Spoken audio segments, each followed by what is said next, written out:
Hello friends, आज के इस वीडियो में हम डिस्कस करने वाले हैं एटमॉस्फेयर वायुमंडल वाले टॉपिक को। तो बहुत ही छोटा सा टॉपिक है, बट एग्ज़ाम के अंदर यहाँ से क्वेश्चन ज़रूर पूछे जाते हैं, इसलिए हमको ध्यान से पढ़ना है इस टॉपिक को। देखिए, इस टॉपिक में हम दो सेक्शन जो है वो अच्छे से कवर करेंगे। एटमॉस्फेयर की बात कर रहे हैं तो एटमॉस्फेयर के इम्पॉर्टेंट कंपोनेंट को हम डिस्कस करेंगे एंड एटमॉस्फेयर लेयर को डिस्कस करेंगे। तो शुरू करें उससे पहले हम समझते हैं कि एटमॉस्फेयर क्या होता है, वायुमंडल होता क्या है। तो बेसिकली वायुमंडल जो होता है, एटमॉस्फेयर जो होता है, ये एक गैसों का आवरण होता है, ब्लैंकेट होता है, जो कि अर्थ के चारों तरफ ग्रेविटेशनल फोर्स के कारण टिका हुआ होता है। ओके, हमारा जो एटमॉस्फेयर है, वायुमंडल है, ये तीन मुख्य कंपोनेंट का एक मिक्सचर होता है। और ये तीन कंपोनेंट कौन से हैं? गैसेस होती है, डस्ट पार्टिकल्स होते हैं एंड वाटर वेपर होती है। गैस, धूल कण एवं जलवाष्प। तो एक एक करके पहले हम इनको डिस्कस करते हैं सारे कंपोनेंट को, जिससे कि हमारा एटमॉस्फेयर जो है वो बना हुआ होता है।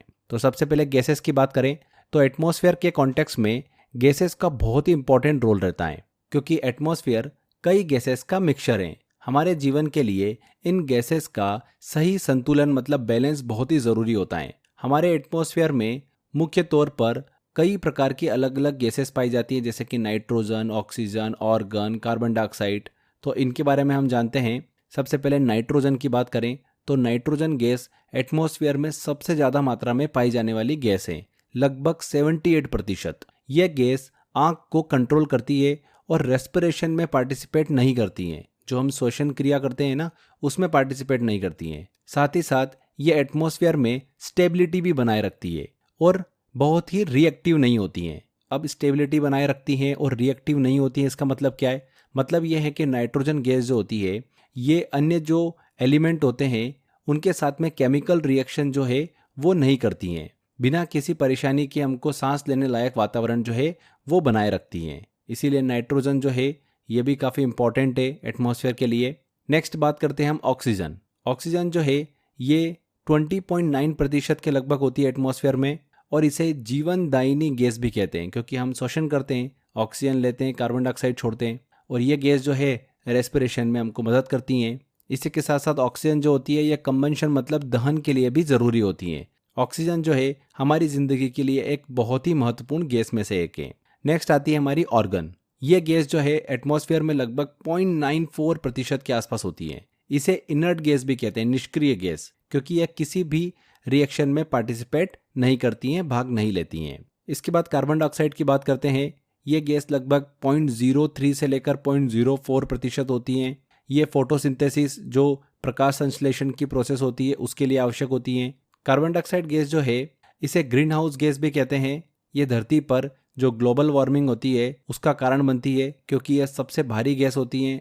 देखिए, जो ग्रीन हाउस गैसें होती है ये धरती पर जीवन बनाए रखने के लिए बहुत ज़रूरी होती है, लेकिन जब इनकी मात्रा बढ़ जाती है तो ये गंभीर समस्याओं का कारण भी बन सकती है, खासकर ग्लोबल वार्मिंग और जलवायु परिवर्तन के रूप में। ग्रीन हाउस गैसें जो होती है धरती के औसत तापमान को बनाए रखने में मदद करती हैं। बिना ग्रीन हाउस प्रभाव के धरती का औसत तापमान बहुत ठंडा हो जाता, लगभग -18 डिग्री सेल्सियस, जिससे जीवन जीना जो है वो मुश्किल होता।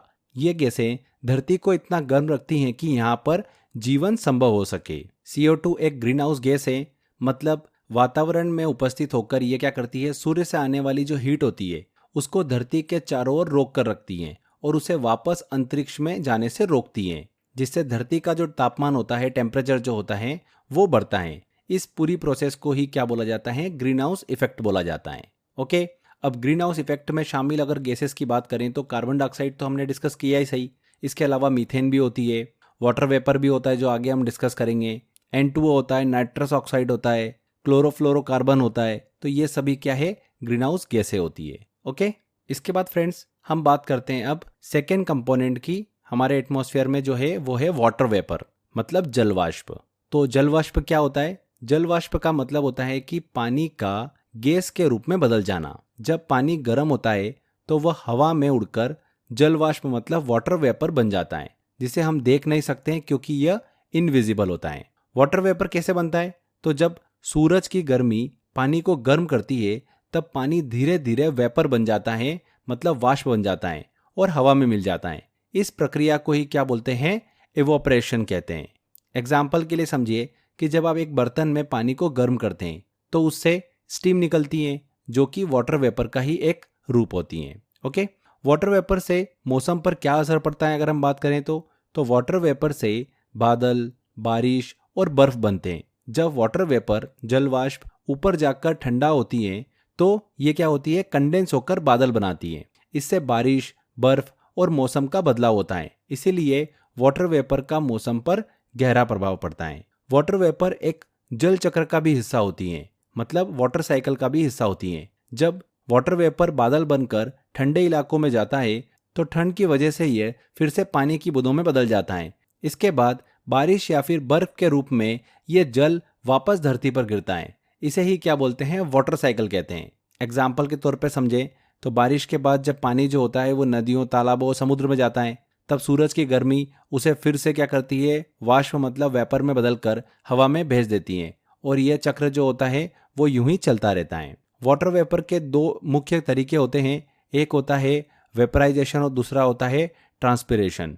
तो वेपराइजेशन, वाष्पीकरण क्या होता है, वो प्रोसेस होती है जब खुला पानी जो होता है जैसे समुद्र का, नदियों का, वो गर्म होकर वेपर बनकर, वाष्प बनकर उड़ जाता है। इसे ही क्या बोलते हैं, वेपराइजेशन कहते हैं। अगर हम ट्रांसपिरेशन की बात करें, वाष्पोत्सर्जन की, तो ये क्या प्रोसेस होती है, पौधों की पत्तियों से वाटर वेपर छोड़ने की प्रक्रिया को ही क्या बोलते हैं, हम ट्रांसपिरेशन कहते हैं। पत्तियां जल वाष्प वाटर वेपर को वातावरण में छोड़ती हैं, जिससे वायुमंडल में नमी बढ़ती है। जब तापमान जो होता है, टेम्परेचर, वो घटता है तो वाटर वेपर ठंडा होकर फिर से पानी की बूंदों में बदल जाता है। इसे ही क्या कहते हैं, कंडेंसेशन कहते हैं, संघनन कहते हैं। यही प्रक्रिया रेनफॉल मतलब बारिश की शुरुआत करती है। तो समझ में आया आपको वाटर वेपर जो होता है ये कितना ज़रूरी होता है हमारे एटमॉस्फेयर के लिए, वायुमंडल के लिए। अब देखिए, जो वाटर वेपर होती है, जलवाष्प की मात्रा होती है, वो जो इक्वेटर होता है, भूमध्य रेखा होती है, वहाँ पर ये ज़्यादा होती है। वहीं अगर हम पोल की बात करें तो वहाँ पर वाटर वेपर जो होती है वो कम होती है। अब देखिए, वाटर वेपर जो होती है ना, ये ग्रीन हाउस गैस के रूप में काम करती है। जैसा कि आप यहाँ पर डायग्राम में देख सकते हैं, जब सूर्य की किरणें, सोलर रेडिएशन जो होती है वो पृथ्वी पर गिरती हैं तो कुछ किरणें पृथ्वी द्वारा वापस अंतरिक्ष में भेज दी जाती हैं। लेकिन जो ये वाटर वेपर होती है, जलवाष्प होती है, उन रेडिएशन को रोक लेती हैं और पृथ्वी के तापमान मतलब टेम्परेचर को बढ़ाती हैं। इस प्रक्रिया को ही क्या बोलते हैं, ग्रीन हाउस इफेक्ट कहते हैं। इससे तापमान बढ़ने लगता है और जलवाष्प इसी प्रक्रिया का एक हिस्सा होने के कारण एक ग्रीन हाउस गैस कहलाती है। वाटर वेपर जो होती है ये क्या होती है, ग्रीन हाउस गैस के रूप में काम करती हैं। समझ में आया आपको, ये भी इंपॉर्टेंट है, एग्जाम में पूछा जाता है। इसके बाद अगला देखिए कंपोनेंट डिस्कस करते हैं हम एटमॉस्फेयर के अंदर, जो कि है डस्ट पार्टिकल, धूल कण। तो डस्ट पार्टिकल वायुमंडल में एक बहुत ही महत्वपूर्ण रोल प्ले करता है। डस्ट पार्टिकल सूर्य की किरणें को बिखेरता है, जिससे हमें चारों ओर वस्तुएं जो होती है वो साफ दिखाई देती हैं। जब सूर्य की किरणें, सनलाइट जो होती है, वो डस्ट पार्टिकल पर पड़ती है तो ये लाइट रेस को चारों तरफ फैला देती हैं, जिससे हमारे वातावरण में उजाला और साफ दृश्यता हमको देखने को मिलती है। डस्ट पार्टिकल का एक बहुत ही महत्वपूर्ण कार्य होता है हाइग्रोस्कोपिक सेंटर के रूप में काम करना। इसका मतलब यह है कि डस्ट पार्टिकल वाटर वेपर को अपनी ओर आकर्षित करती है।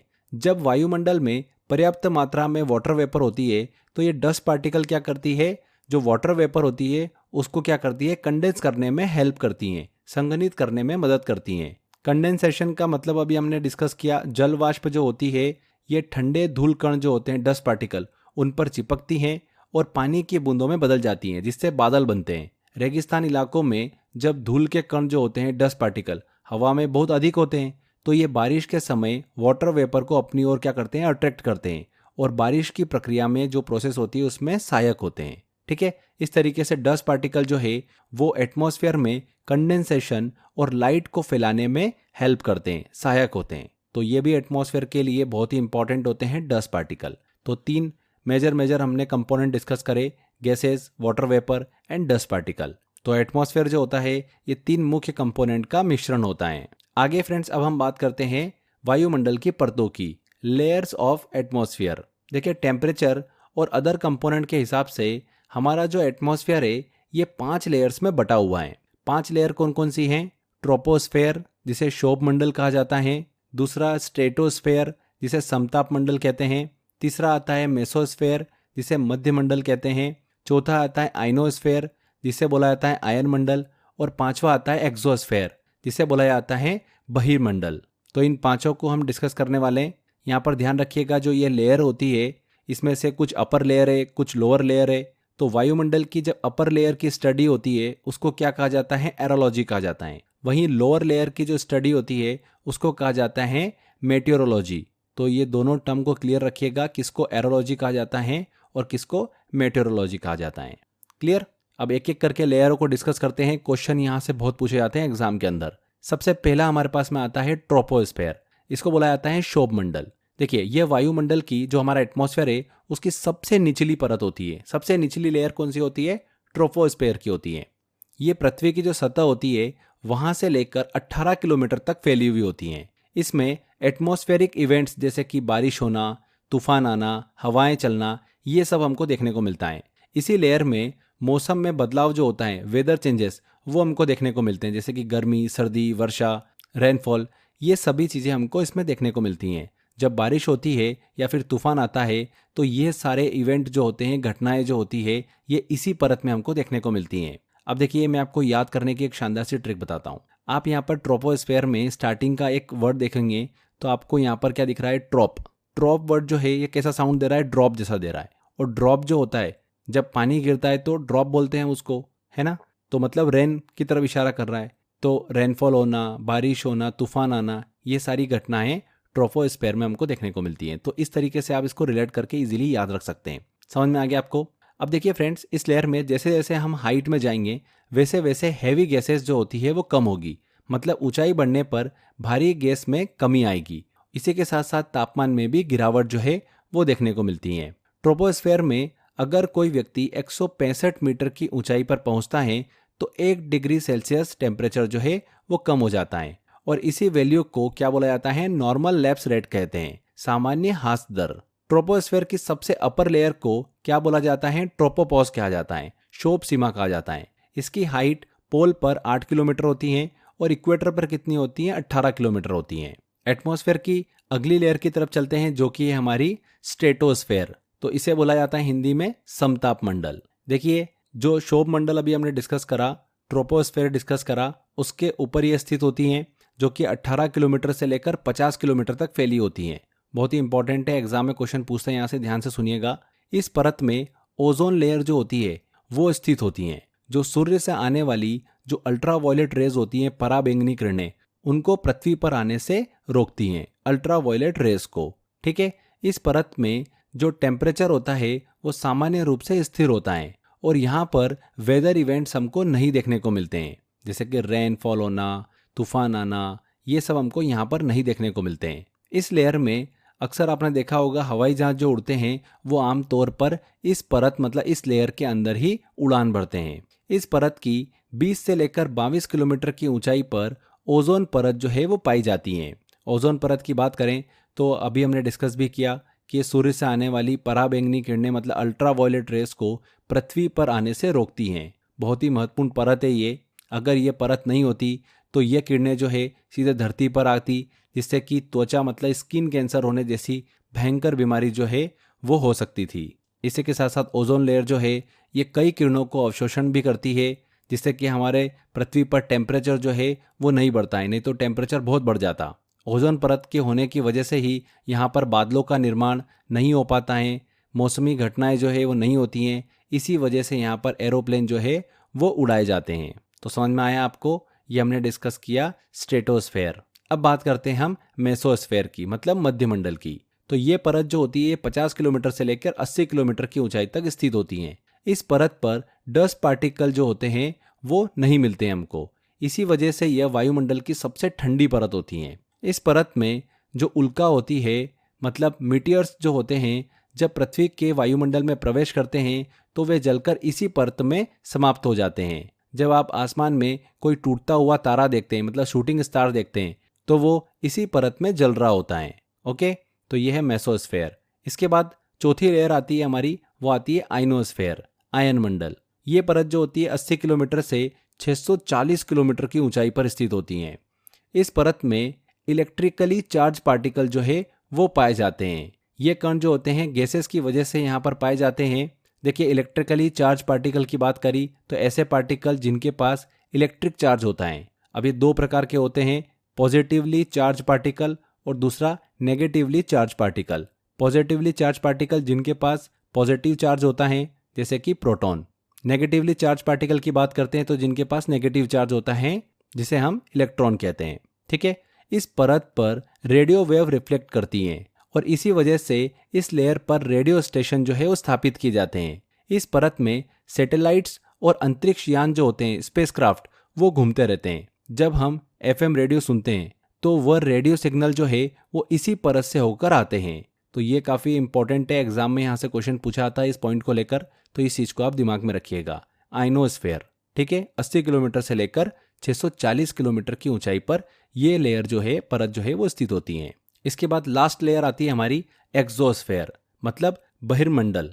ये वायुमंडल की, हमारे एटमॉस्फेयर की सबसे ऊपरी परत होती है और लगभग 700 किलोमीटर से लेकर स्पेस में, अंतरिक्ष में विलीन हो जाती हैं। इस परत में हाइड्रोजन और हीलियम जैसी गैसें जो है वो पाई जाती हैं। यहाँ पर मौसमी घटनाएं जो है ऑब्वियस सी बातें नहीं होती हैं, क्योंकि इस परत में हवा की डेंसिटी बहुत ही कम होती है। साथ ही में इस परत में आर्टिफिशियल सैटेलाइट जो है वो लगाए जाते हैं, कृत्रिम उपग्रह। तो ये पांचों लेयर हमने अच्छे से डिस्कस करी। एग्जाम में काफ़ी क्वेश्चंस पूछे जाते हैं यहाँ से, वेरी वेरी इंपॉर्टेंट है, बहुत ही बेसिक चीज़ें हैं ये, बट यहाँ से क्वेश्चन बनते हैं और हमको गलत नहीं करना है। तो ये वाला टॉपिक हमारा यहाँ पर कंप्लीट होता है, एटमॉस्फेयर वाला, जिसमें हमने एटमॉस्फेयर कंपोनेंट्स को डिस्कस किया एंड एटमॉस्फेयर लेयर को भी डिस्कस किया है। चलिए कुछ क्वेश्चंस लेते हैं, आपको आइडिया लगेगा कि इस टॉपिक से एग्जाम के अंदर कैसे क्वेश्चन पूछे जाते हैं। देखिए पहला क्वेश्चन है, ओजोन लेयर वायुमंडल की इनमें से किस परत में पाई जाती हैं? तो स्ट्रेटोस्फेयर में पाई जाती हैं ओजोन लेयर। वायुमंडल की निम्नलिखित परतों में से किसका अर्थ मिश्रण का क्षेत्र है, मतलब रीजन ऑफ मिक्सिंग? तो ऑब्वियस सी बात है, ट्रोपोस्फेयर। कैसे? मिश्रण का क्षेत्र इसलिए कहा जाता है क्योंकि यह वायुमंडल की वह परतें, वह लेयर है जहां पर गैसेस, वाटर वेपर और डस्ट पार्टिकल का मिश्रण, मतलब मिक्सचर हमको देखने को मिलता है। इसीलिए ट्रोपोस्फेयर को मिश्रण का क्षेत्र कहा जाता है। तो यहाँ पर बी आंसर बिल्कुल सही होगा, ट्रोपोस्फेयर।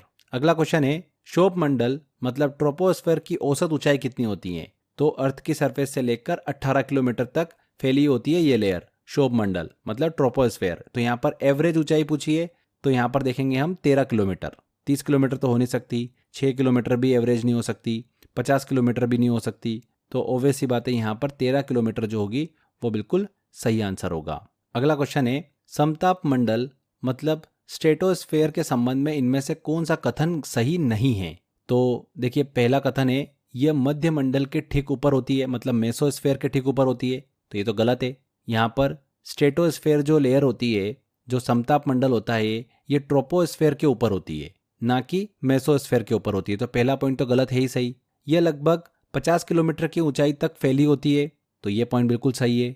इसमें ओजोन लेयर की एक परत होती है, बिल्कुल सही है। यह परत बादलों से लगभग मुक्त होती है, यहाँ पर क्लाउड नहीं होते हैं, क्लाउड फ्री होती है, बिल्कुल सही है। तो पहला पॉइंट ऑब्वियस सी बात है यहाँ पर गलत है। स्ट्रेटोस्फेयर जो होती है ये मेसोस्फेयर के जस्ट अबव नहीं होती हैं, बल्कि ये मेसोस्फेयर के नीचे होती हैं। ओके, अगला क्वेश्चन लेते हैं, अंतरिक्ष से प्रवेश करने पर उल्कापिंड वायुमंडल की किस परत में जल जाते हैं? तो उल्कापिंड जो होते हैं, जितने भी मीटियोरॉइड्स होते हैं, ये सभी बर्न हो जाते हैं, जल जाते हैं मध्यमंडल में, मेसोस्फेयर में।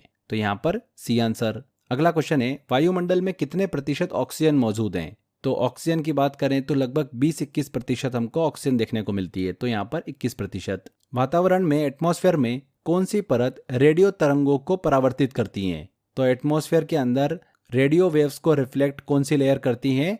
आयनोस्फेयर, आयन मंडल, डी आंसर। तो यहाँ पर फ्रेंड्स ये हमारा टॉपिक कंप्लीट होता है। सारे क्वेश्चंस हमने अच्छे से लगाए, और भी क्वेश्चंस मैंने निकाले हैं जो कि आपको टेस्ट वाले सेक्शन में मैंने दे रखे हैं। टेस्ट के अच्छे से प्रैक्टिस करिएगा। कुछ एक्स्ट्रा क्वेश्चन भी मैंने आपको दिए हैं, हटके क्वेश्चन दिए हैं जो कि एग्जाम के अंदर पूछे जा रहे हैं अभी। तो बस मेहनत करते रहिए, जितनी इन्फॉर्मेशन मैंने आपको दी है उसको ध्यान से पढ़िए, बार बार उसके अच्छे से प्रैक्टिस करते रहिए, टेस्ट लगाते रहिए। कभी भी एग्जाम में इस टॉपिक से क्वेश्चन आएगा ना, आपका गलत नहीं होगा, आप 100% क्वेश्चन बिल्कुल सही करके आओगे।